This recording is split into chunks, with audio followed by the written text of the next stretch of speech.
My brother hit someone on the basketball court and asked me to deliver an apology letter. Out of sheer curiosity, I couldn't resist opening the envelope and suddenly saw the barrage comments. LOL. So many people on the court. And he specifically targets the female lead. This guy is totally doing it on purpose. Right. Does he really think this will get her attention? Can these siblings have some shame? One deliberately hurts people on the court. The other keeps pestering the male lead nonstop. Are they addicted to being roadblocks in our main couple's love story? It's really annoying to watch. Can't these two siblings just calm down and stop interfering with the main couple's relationship? It's fine, hahaha. Both siblings are simps. The guy is even more of a coward who's been secretly in love the whole time, hahaha. Just treat it as entertainment. What? I can accept being called a simp. But my brother, a 6 feet 2 inches, hunk with abs, basketball skills, charm, a sunny personality, emotional intelligence, and a great voice.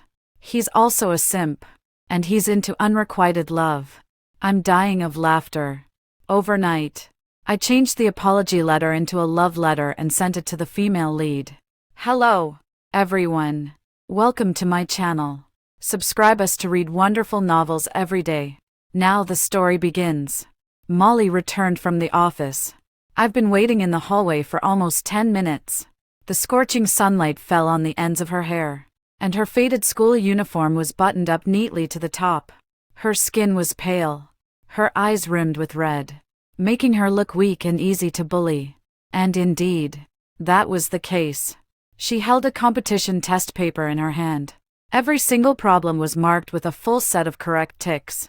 Yet, a red pen had been used to note a more concise solution beside them. It wasn't hard to guess.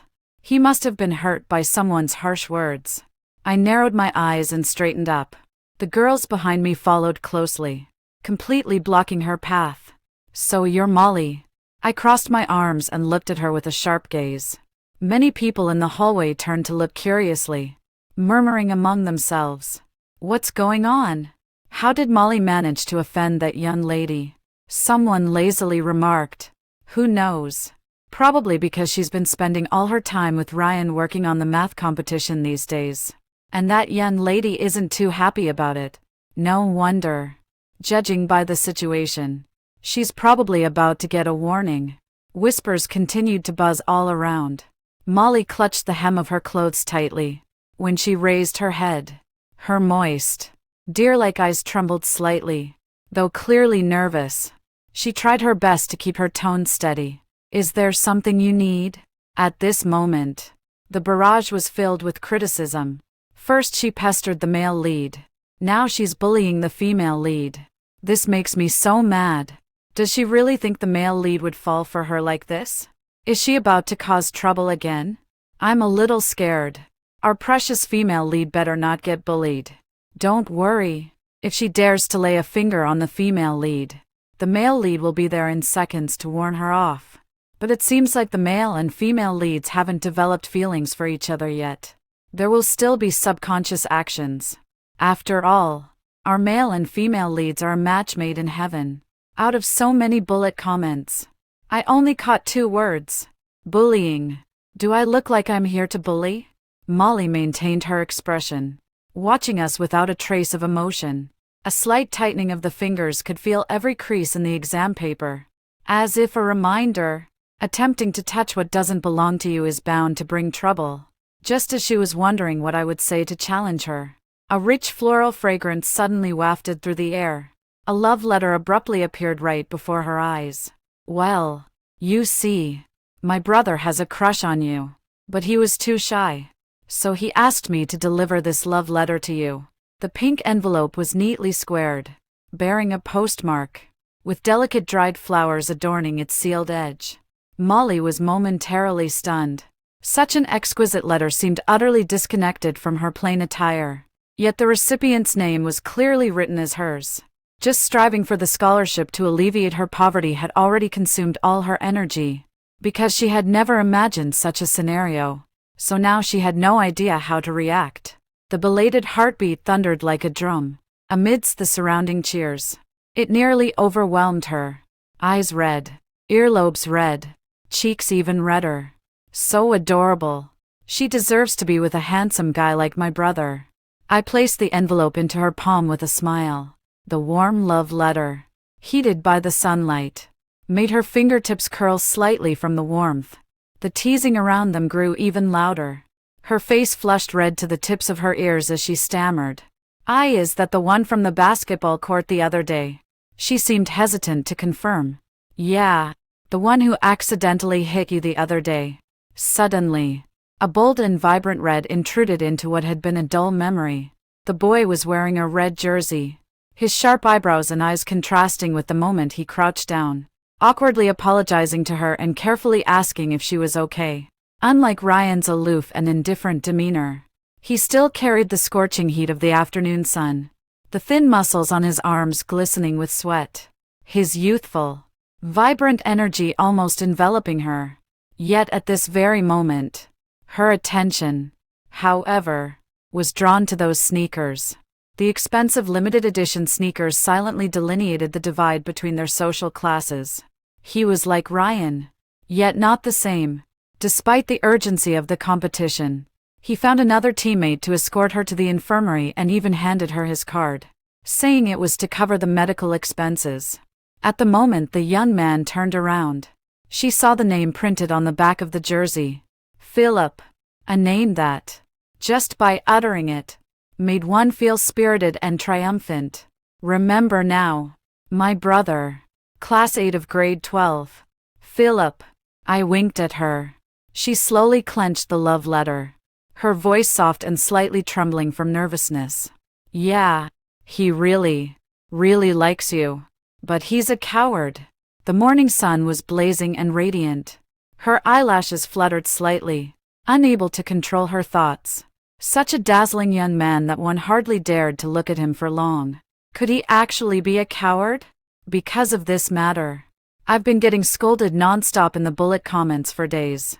You just had to mess with the main couple's relationship, didn't you? So disgusting. Does she really think the female lead would fall for her brother? Talk about being delusional. LOL. Her brother is just the classic second male lead material. Sure, the male lead might seem cold, but the female lead totally digs his cold outside, warm inside vibe. Yeah, for someone as insecure and sensitive as the female lead, silent companionship is more her style. With such contrasting personalities, being together would only feel awkward. Accepting the love letter was just to avoid making the situation more uncomfortable. How could she possibly have genuine feelings for her brother? Is that really the case? When I walked in with my exam supplies, I happened to see Molly. Her cheeks flushed pink, her mind somewhat distracted. Her wandering gaze kept drifting toward the young man in the front left. That's my brother. Philip. My eyes followed, then suddenly froze. Her gaze fixed on the piece of chocolate still lying in Philip's palm. What's this? Didn't give it away. Or was it rejected? Because I had checked the monthly exam seating chart in advance. I found out Molly was also in our exam room. I immediately shared this news with Philip. Philip casually. Ed. Showing little reaction except for a faint redness at the tips of his ears. I noticed something was off and asked, "Did you already know?" A friend told me. They also know you have a crush on Molly. That shouldn't be. When did you become so obvious about it? Catching Philip's gloomy gaze. I remember. Oh. Seems like I was too obvious when I went to deliver the letter that day. The very same day. He found out from a friend that I had changed the love letter into an apology letter. But he didn't deny it, reasoning that it would embarrass the girl. I saw right through him. He clearly liked her.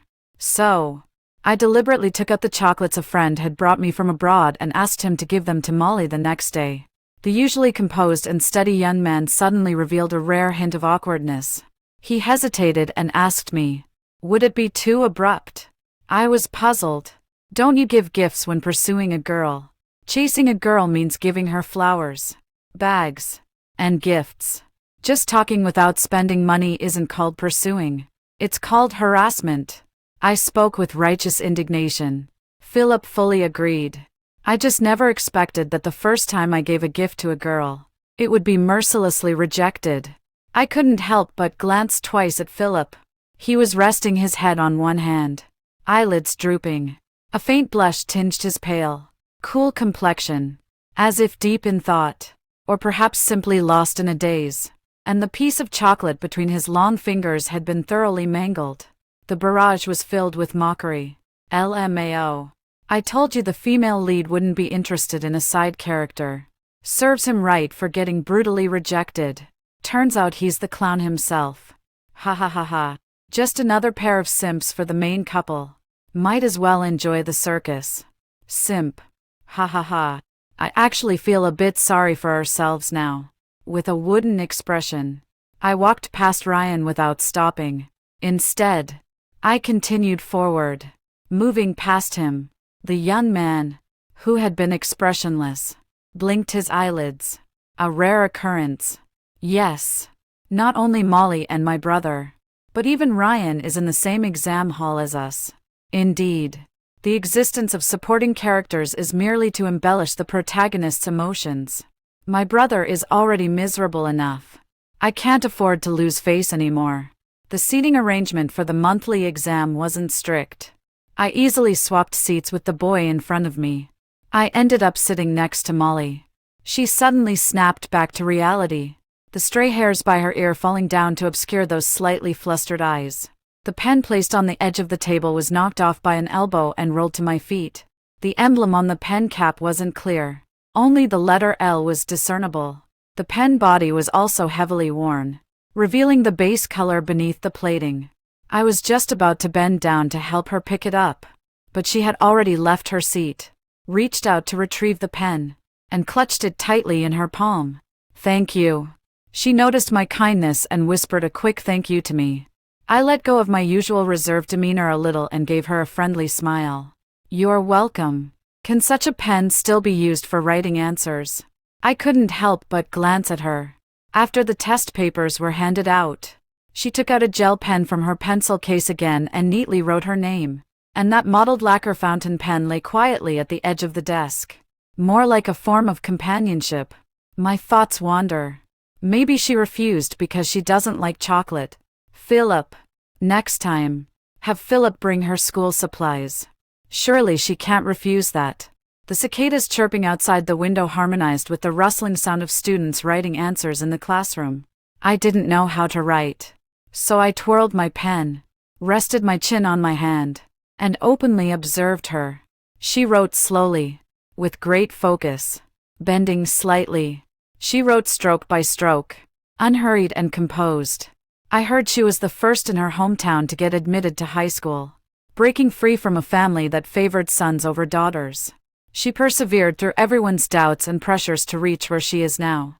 Like a small white flower pushing through the cracks of a steep cliff, beneath her seemingly delicate appearance lies a stubborn and unyielding soul. How could someone who craves love and approval so much fall for Ryan, who's cold to the point of being almost cruel? I can't understand it. Perhaps my gaze was too intense. She tilted her head slightly to look at me. When she noticed I'd left the last multiple-choice question blank, she pressed her lips together and secretly gave me a C sign with her fingers. My eyes instantly lit up. Way more generous than a stingy guy like Ryan. Such a soft-hearted, kind, gentle, and generous girl is exactly the type my brother should date. What's wrong with being a simp? I want to be her little simp too. Ryan handed in his exam paper half an hour early as usual. A chilly aura passed by from the side. Those dark, deep eyes lifted slightly, his gaze lingering for a moment on my already completed test paper. At that moment, I was sprawled across the desk, idly drawing circles on a scrap of draft paper, clearly waiting for someone. But even as he handed in his exam and was about to leave the classroom, not a single sound of a chair being dragged back came from behind him. The invigilator looked at the young man who had left and returned, asking in surprise, "What's wrong?" "Forgot my pen," he said calmly. The straight and neat trouser legs passed by me for the second time, and I was still drawing circles. Not even a hint of looking up. The attention that should have been spent on Ryan is now being spent on Molly. I drew circles while feeling troubled.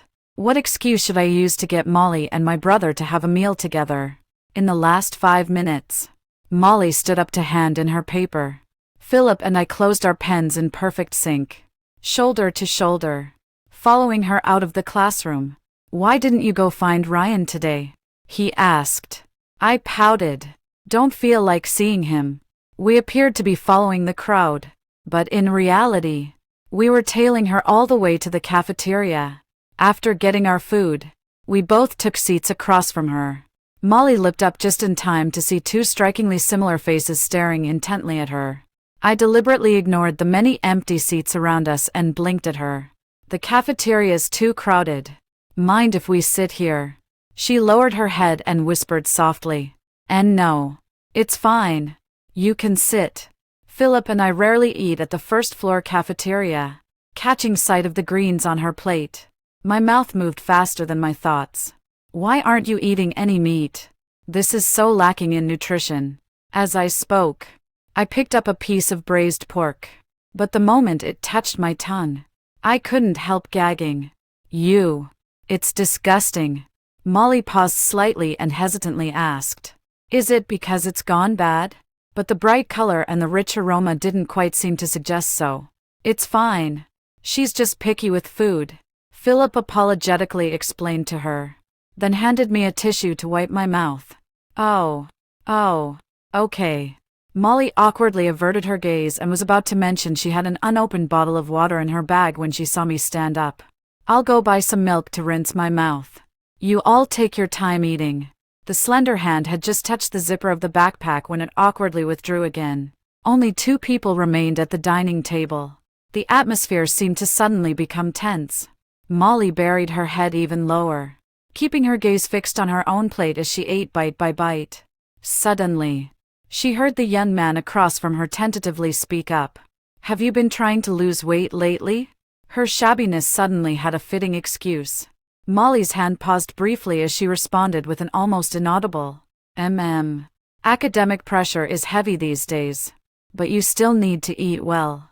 Philip lowered his gaze to look at her, his voice slow and deep. "She probably won't be coming back. So could you help finish the meat? Don't let it go to waste."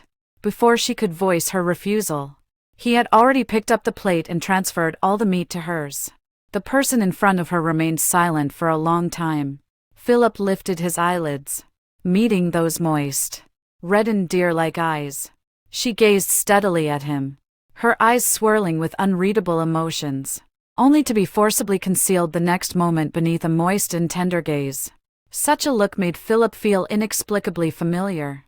So familiar it ached his heart. It was heartbreaking.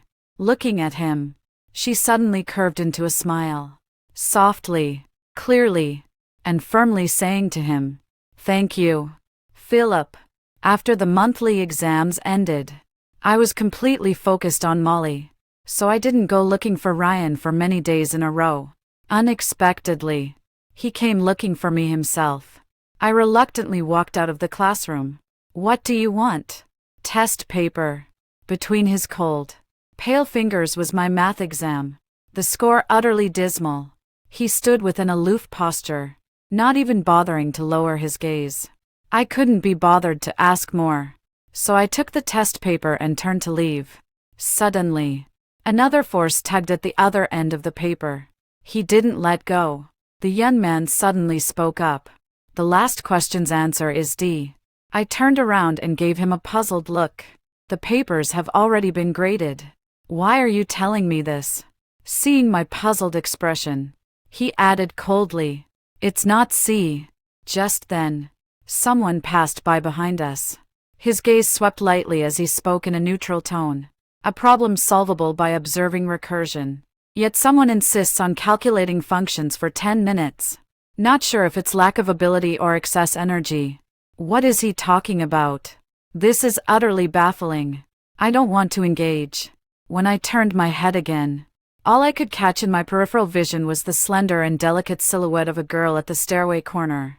I didn't even have time to guess. My wrist was suddenly grabbed by someone behind me.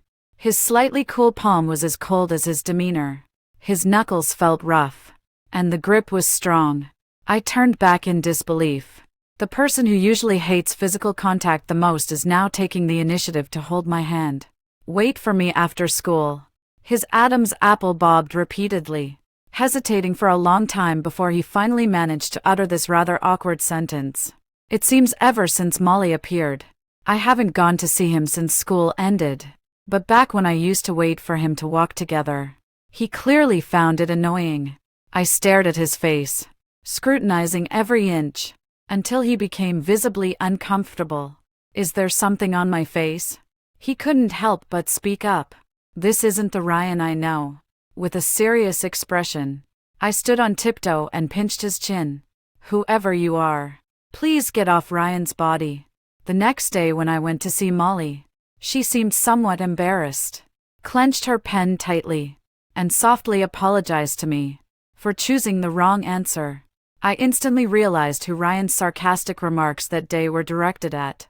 That bastard. How can he be so malicious? Just because he gets good grades. He thinks he's so great. What a show-off. I clenched my fists angrily, about to get up and confront him. But she grabbed my hand and stopped me. It's not about others. It's my own issue. Watching her blame herself, a pang of bitterness welled up in my heart. Molly, look at me. I sat back down and took her hand. You're already amazing. You're in the top 3 of your grade. Ryan is just a jerk. Not a single punctuation mark of what he says is believable. In my eyes, you're better than 100 Ryan-esque combined. I'll go scold him for you tomorrow. He's simply unreasonable. Unreasonable. Hypocritical. Two-faced. And shameless. I wish him to come in last place in the competition. I was filled with righteous indignation and let out a string of words. Molly raised her hand guiltily to remind me. It's a team competition. Oh. Seems like Molly is in it too. Seeing my expression of wanting to make amends, she suddenly pursed her lips and smiled. The atmosphere seemed just right. Seizing the moment, I extended the invitation. Hey, my brother has a basketball game on Friday afternoon. Would you like to come watch? Her earlobes turned slightly red. I might be busy, preparing for a competition.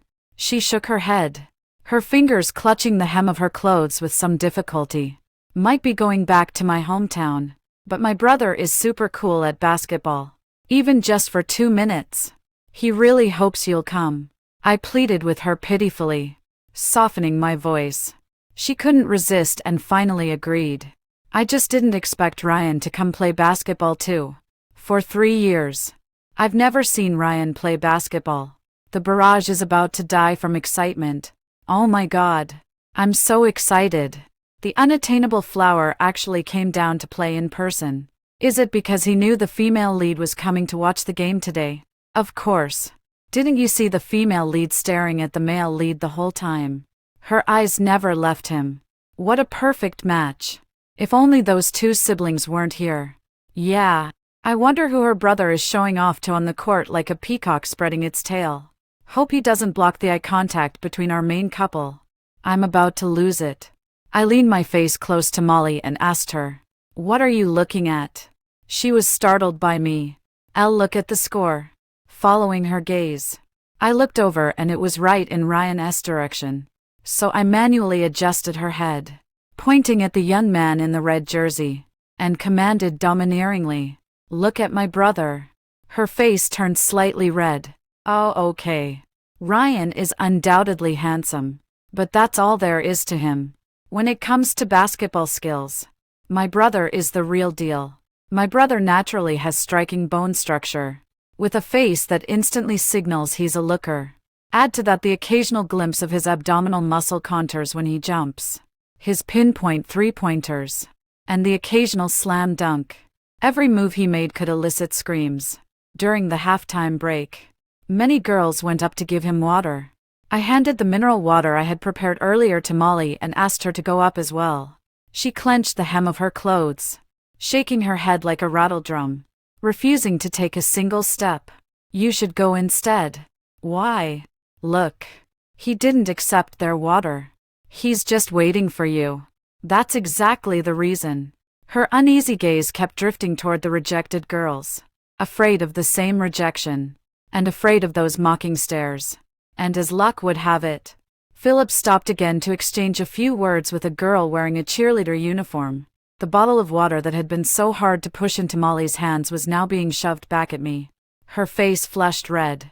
Clearly, within just 2 minutes, Molly had already taken 99 steps back and was ready to give up entirely. Seeing that I was about to push her further, she hastily told a lie and quickly stood up. I drank too much water. I need to use the restroom. But the next second, her wrist was suddenly gripped by a scorching palm. She turned her head in panic. That bold streak of red filled her entire field of vision. Their gazes met, sparking flames, only to simultaneously avert in the next second. Stumbling back from the force, she collapsed into her seat, not daring to raise her head. Philip knelt before her, his other hand resting on the chair's back, cutting off any escape route. Her tense fingertips still didn't loosen, as if even her breath had begun to freeze.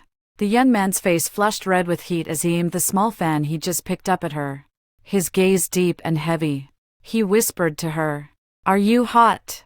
A refreshing cool breeze lifted the stray hairs by her ears. The summer heat was swept away in an instant. She looked up in a daze, meeting that gaze burning with passion and sincerity. While she hesitated whether to take a step forward, the young man had already surpassed everyone else, taking 101 steps ahead. He stood before her under the gaze of all. At this moment, what overwhelmed her was the deafening sound of her own heartbeat. To make space for them, I instinctively moved to the side of the side. Suddenly, a tall shadow fell before me. I shifted my legs slightly to clear the aisle, but the person remained motionless. I looked up in confusion, meeting Ryan's glistening dark eyes. His pale skin was flushed, beads of sweat gathering along his sharp jawline, with thick, long eyelashes casting shadows downward. The soaked jersey clung to his lean muscles, outlining a firm and powerful waist, a stark contrast to his usual icy demeanor. So handsome. "No, I can't be bewitched." I put on a stern face again. "Where's the water?" he asked abruptly. I gave him a strange look. Of course I gave it to my brother. "What about mine?" He pressed his lips together and asked again. His voice carried a hint of stubbornness that was hard to detect, tinged with a sense of grievance and accusation. I guiltily rubbed my nose. "You didn't say you wanted any." As I spoke, his gaze had already landed on my pink water bottle filled with juice. I immediately shielded it and warned, "It's orange juice inside." He hated orange juice the most. Yet the next second, he bent down close to me, a precarious bead of sweat trickling down his Adam's apple. His long fingers slid along my palm, grasped the cup, and snatched it away. I didn't have time to stop him. With swift precision, he twisted off the bottle cap, tilted his head back, and downed my orange juice in just 3 seconds, leaving not a single drop behind. I was stunned, immediately bristling with anger. "Ryan, you're dead. That was mine. I already drank from it." Got it." He showed no reaction whatsoever, even curling the corner of his lips slightly. "Wait till I finish this game. I'll buy you a new one later." What? Isn't this person a germaphobe? Molly was going back to her hometown for the weekend, and Philip also disappeared for 2 days. When Monday came, Molly was wearing long sleeves and pants. She even had a mask and hat on, with only her big, doe-like eyes, still wet, visible. "Why are you all bundled up like this?" I sat down at the desk in front of her, propping my chin in my hand as I studied her. "Caught a cold by accident." Her voice was muffled by the mask. Her head bowed low, reluctant to meet my gaze. Her pale fingers gripped the pen tightly, writing out the problem-solving steps on the test paper one character at a time. "Just as usual. But you don't need to wear long sleeves. It's so hot."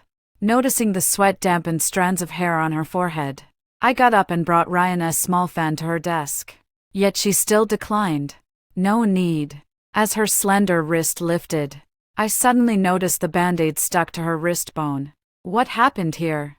I grasped her wrist, about to push up the sleeve to look. She struggled forcefully to break free, hiding that section of her wrist even deeper, urgently saying, "It's nothing. Just a scrape." "Is that so?" Seeing her resistance, I could only let go of my urge to probe further and instead asked with concern, "Did you apply any medicine?" "I did." Her eyes faintly glistening as she looked at me, sincerely and softly adding, "Thank you, Naomi." That evening, I asked Philip about it. He clearly knew something, but wasn't willing to share too much with me. There are things she doesn't want others to know, and pressing too much will only make her feel worse. This was Philip's first time speaking so seriously about this matter with me. Give her some time. She'll handle it. I still couldn't rest easy. What if similar things happen again? I already saw the wounds on her wrist. No, nothing like this will ever happen again. His gaze was steady, his tone resolute. It seems like since that incident, their relationship started to make new progress. Not only did they eat and take walks together every day, but they also made plans to study together at the library. Sometimes I still really admire Philip. The cafeteria food is so terrible, yet he managed to eat it for a whole month. Occasionally on campus, I would bump into the two of them from time to time. Their interactions were still quite awkward. When walking side by side, the distance between them could easily fit someone like me. The slightest physical contact would make one blush and the other's ears turn red. The conversation was also very quiet. I'm even anxious about their progress. Not only that, but now Philip is coming home later and later. Usually, it's only after 10 p.m. that I hear the sound of him opening the door. I pointed at him and asked what mischief he'd been up to. He didn't want to tell me at first, but couldn't stand my persistent malicious speculations. Finally, he had no choice but to confess helplessly. Working at a restaurant. I was shocked. "You, Philip, you're working. Our Xing family isn't that poor, is it?" Seeing my disbelief, he had to explain more clearly. "Molly works at a restaurant in the night market, where the crowd is more diverse, so I'd feel more at ease keeping an eye on her there. Why does she need to work? Isn't the scholarship enough to cover tuition?" I wondered. After all, our school has many rich second-generation students who donate a lot of money. Just the scholarship alone amounts to 100,000 yuan a year. Philip explained. "She has many expenses. Then why don't you help her? What about your savings?" Philip also helplessly said. "She doesn't want to use my money." Oh well, there's nothing that can be done about it. Gazing at the dazzling chandelier on the ceiling, I suddenly asked again, "Bro, when will you two officially get together? The villa is just too empty. Our parents passed away early, and grandfather was always busy with company affairs. The usually empty villa only had the two of us siblings. If only Molly could move in." He paused slightly, his ears suddenly turning red. "No rush. Take your time." The barrage of comments continued to mock daily, saying things that were similar yet not quite the same. What Ryan is the world's ordained male lead. The female lead will definitely end up with him. Disrupting the romantic plotline never ends well, and supporting characters can never escape their doomed fate no matter what. I got tired of seeing it, and so I started disliking Ryan too. Before, it was me who bombarded Ryan with messages every day. Now, it's Ryan who bombards me every day. "Good morning. Good night. Have you eaten? Are you asleep? Want some milk tea? Wanna hang out?" Now every day when I open my eyes, it's his handsome yet cold face. Every time I just sit down with the test paper next to Molly, before I even get a chance to ask, he pulls me over to his seat. Ask me. The final year of high school was gradually coming to an end. I should have been focusing more on my studies, but Molly was growing increasingly restless, often distracted during class and unable to focus during tests. She would often stare blankly at the exam papers in front of her, occasionally shedding tears without warning, as if something was weighing on her mind. In the final mock exam, Her grades plummeted dramatically. But when I asked, she just forced a smile and said it was nothing. That she'd been too tired lately. Yet her fingertips clutching the old-fashioned phone were already red from gripping too hard. My heart ached seeing this. And just as I was about to comfort her, I happened to notice the incoming call on the screen. Mom. She flinched as if burned, quickly turning off the screen. When her eyes met mine, she seemed about to say something to cover it up. Then, a sudden weight on her shoulder. I bent down and hugged her tightly, holding her head, tears streaming as I coaxed. Tell me. Okay. Molly, tell me what's really going on with you. What could have possibly tormented someone so resilient and unyielding to such an extent? What was it that left you utterly defenseless, forcing you to throw away your future? The body in his arms stiffened for a moment, then began to tremble violently. The carefully maintained facade of calm finally crumbled at this moment. She clung to me tightly, her shoulders shaking violently. The suppressed sobs grew uncontrollably louder. She burst into tears. A restless and fervent afternoon. Those painful emotions found a brief release. But in the end, she still chose not to tell me the truth. Even as tears still streamed down her own face, she reached up to wipe away my tears. Her delicate fingers brushed against the side of my face. She forced a smile at me, word by word. It sounded like a promise, yet also like a farewell. Believe me, this time, I will definitely do better. Those ambiguous statements became increasingly clear as the college entrance exam approached. On June 10th, Philip took me and Ryan to Molly's small rented apartment to celebrate her birthday. She was wearing a white dress that day, which was a rare sight. The faded cotton dress had a vintage feel to it, with uneven stitching. Although it didn't look new, under the dim light, it still suits her perfectly. Pure, clean, and beautiful, like the white moonlight on the horizon. After the cake was brought out, she gave us a long-missed smile.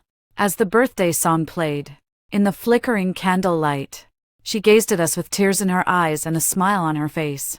Like an omen of parting, I suddenly felt a pang in my heart. At the moment the candle was blown out, she clasped her hands in prayer, bowing her head with utmost devotion, making her 18th birthday wish.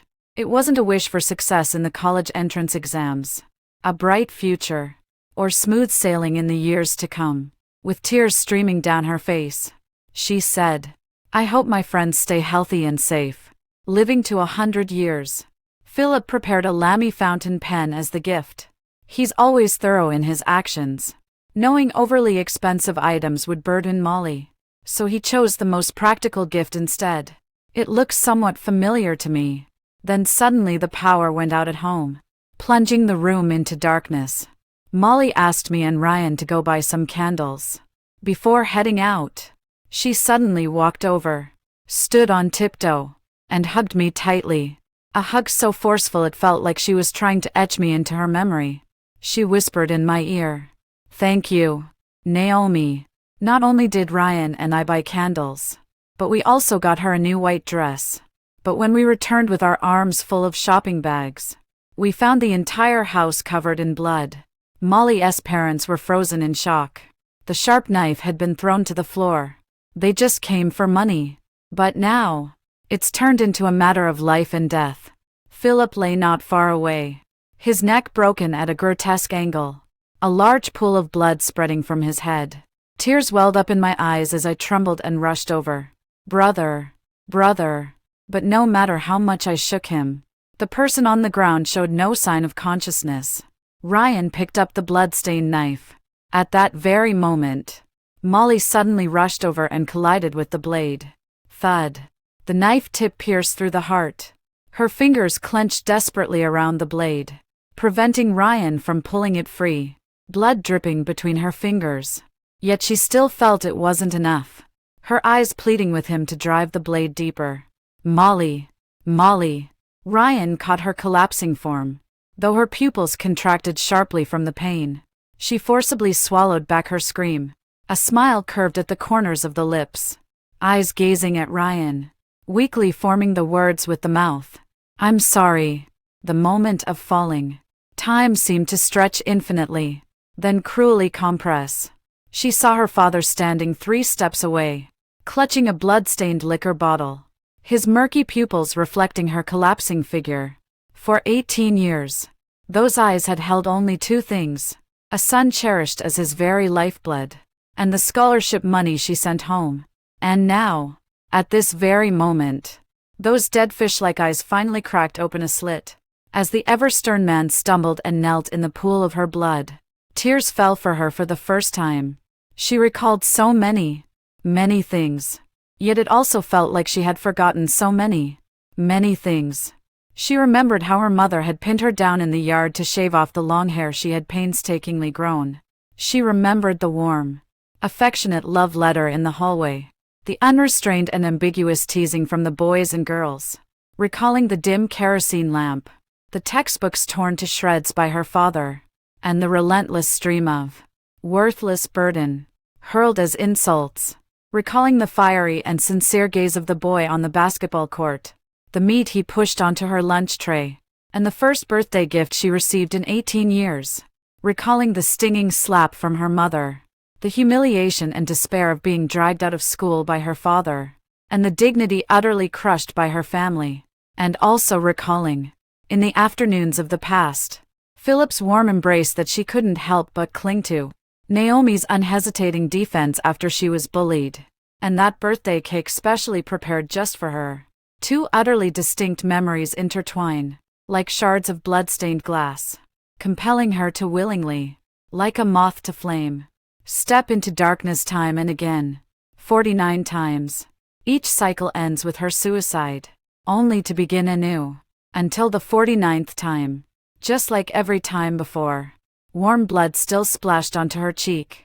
This scene was all too familiar to her.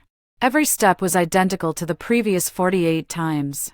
His presence, his illumination, his shelter, his unwavering resolve. He spent all his money to help her sever ties with the past, yet failed to satisfy her greedy parents. In the end, on her 18th birthday, he died in a pool of blood to protect her. She bit her tongue so hard it bled to keep from crying out. He couldn't escape the fate of death, falling before her time and time again, unless the identity constraints are broken, and the story is rewritten. This was something she learned from the barrage of comments. As long as one of the main characters kills the other, proving there is not even a trace of affection between them, the fate of everyone can be rewritten. So, the 49th reincarnation, she chose to sacrifice herself, but she never thought. So this is how much it hurts when a knife pierces the heart. Philip actually endured this pain so many times.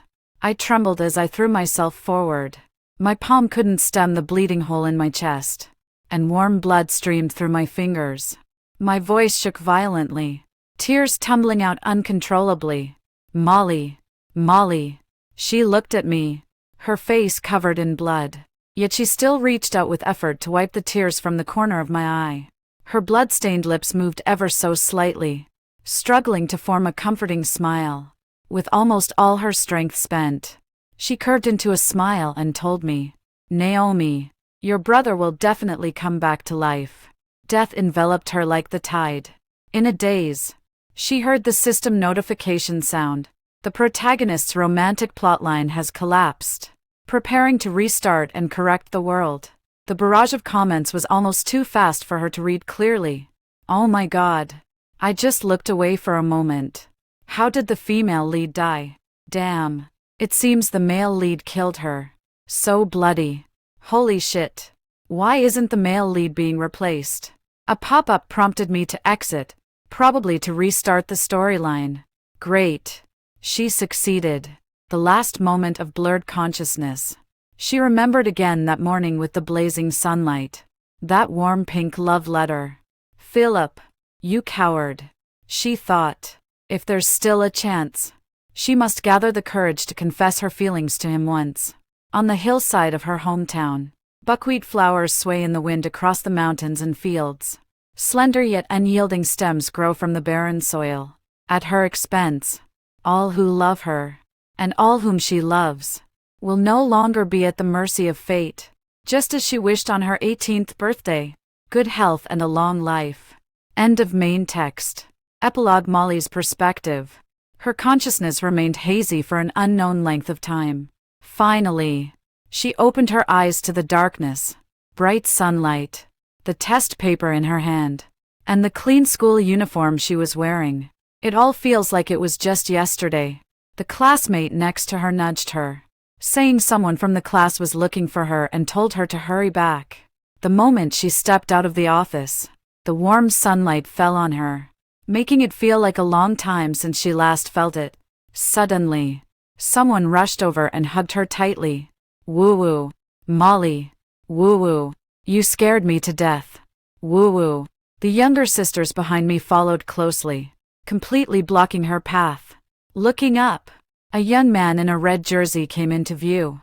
He almost ran to see her, his dark hair flying in front of his forehead, panting heavily, holding a pink love letter in his hand.